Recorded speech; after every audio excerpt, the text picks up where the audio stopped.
ये खबर है कराची से। कराची के इलाके खोखरापार में वाक़े सिंध गवर्नमेंट अस्पताल की अबतर सूरत हाल सामने आ गई है। इमरजेंसी में लाए मरीजों का इलाज मोबाइल फोन की रोशनी में किया जाने लगा।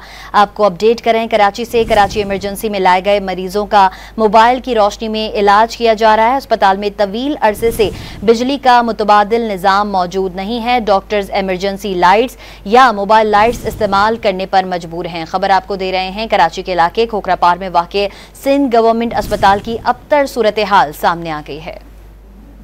ये खबर है कराची से। कराची के इलाके खोखरापार में वाक़े सिंध गवर्नमेंट अस्पताल की अबतर सूरत हाल सामने आ गई है। इमरजेंसी में लाए मरीजों का इलाज मोबाइल फोन की रोशनी में किया जाने लगा।